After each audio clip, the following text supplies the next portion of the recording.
Hello everyone, we continue going over the top players from different stakes, and today we have a guy whose nickname is Agus Ferreira. He plays on 888 poker. He mainly plays short-handed tables, and his main stake is NL200.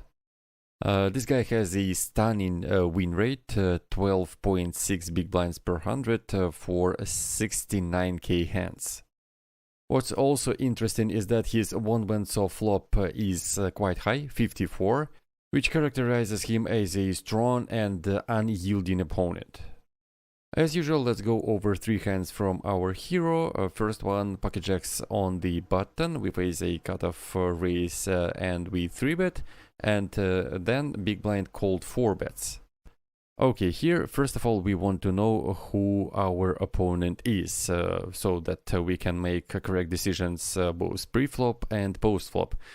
But in this specific spot, we want to make a correct decision pre-flop, first of all, because whatever the decision is, eventually, besides folding, we put a lot of money into the pot and we commit ourselves to this pot. Okay, so here's our opponent, 42-25, clearly a recreational player. We can also check his 4-bet stat, and it is 7%, well, not that high. So he's not 4-betting a wide range, and I'd even say that his 4-betting range probably could be really strong. Although it mostly works for regulars. I mean, when we see a regular with a low 4-bet percentage, we assume that he 4-bets quite tightly.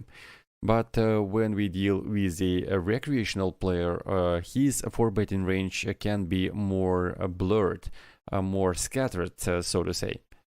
So ideally, we should watch him closely, follow all of his showdowns to get an idea of how scattered his 4-betting range is. Anyways, hero decided to call, and we hit a pretty much perfect board for us. The only way to make it better is to hit a set. So we are ready here to bluff catch for our entire stack, and we have a 4 on the turn, which is good for us because he is ace-king and ace-queen combos, some rare ace-jack combos and ace-10 combos now have 2 overcards to the board and a gut shot, which gives him an additional equity and probably an incentive to bluff shove on the turn. So yeah, we call down, and he shows exactly what we expected him to show, which is ace-queen. The biggest thing we want to take out from this hand, from this example, is that we want to evaluate our opponent's range not only based on the stats alone. We also want to follow our opponent's showdowns, which I assume hero did here, and made a correct decision in the end. Hand number 2, King Jack suited with 3-bet on the big blind and opponent calls. Well, let's see who are we facing here. Okay, it's a regular 1915 with an average aggression frequency by street, I'd say even slightly lower than average. He is also unyielding with a high went to showdown of 30%, and his folds against a c-bet in 3-bet pot in position 41-41 33, so he doesn't really fold much on the river. Okay, let's get back to our hand. He calls, and we see a flop of 3-3-4. Hero bets big, something around 2/3 of the pot, and I really like this line here. The thing is that it will be really tough for our opponent to defend against a big bet on such a low board, when most of his pre-flop calling range is different Broadway cards. And our hand is not total trash. We have 2 overcards and the backdoor flush draw to go with. So yeah, it's a really nice bet. Villain calls, 4 of clubs on the turn.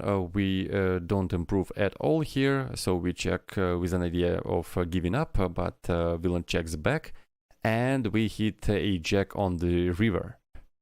We are almost sure here that our opponent does not have a boat, because with the boat he probably would have played aggressively either on the flop or on the turn.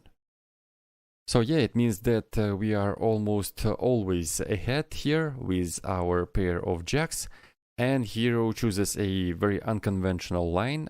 He just shoves.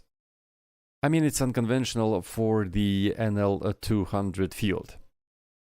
The only hand we are scared of here is ace-jack, and he can totally have ace-jack here. I mean, his line is very reasonable for a hand like ace-jack.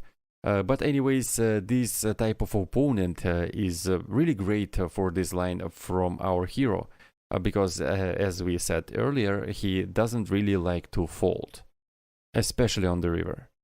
And I assume it is the bottom of our shoving range here against this guy specifically. Against a more standard regular, let's say your average regular, I would recommend jamming ace-jack plus.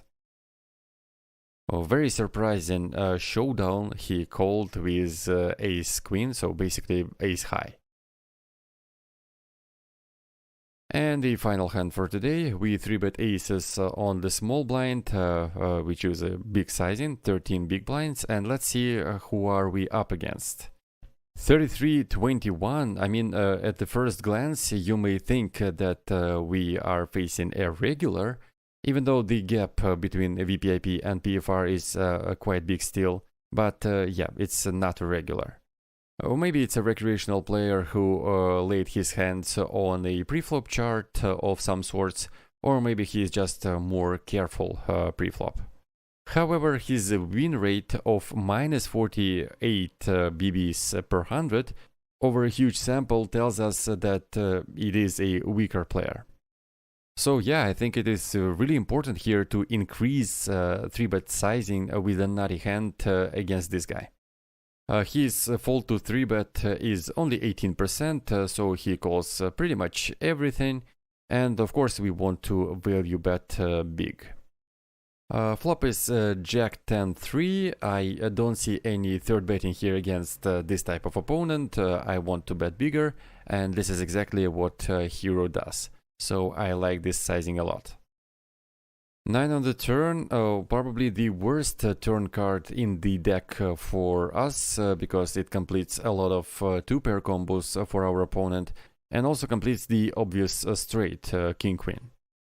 But we remember that this guy almost never folds preflop against a 3-bet, and his when to showdown is really high, 40%.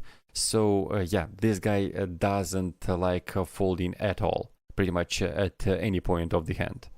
His folds to c-bet in a 3-bet pot in position are 23, 33 and 36. So yeah, against such a player we want to widen up our value betting range a lot. And even if we can't play for stacks anymore against a regular in a situation like this, against this specific opponent we can still easily bet on the turn, and we can actually shove on the turn. And this is exactly what hero does. He wants to play quickly here before a 4 straight card comes on the river, like 8 or 7 or queen or king.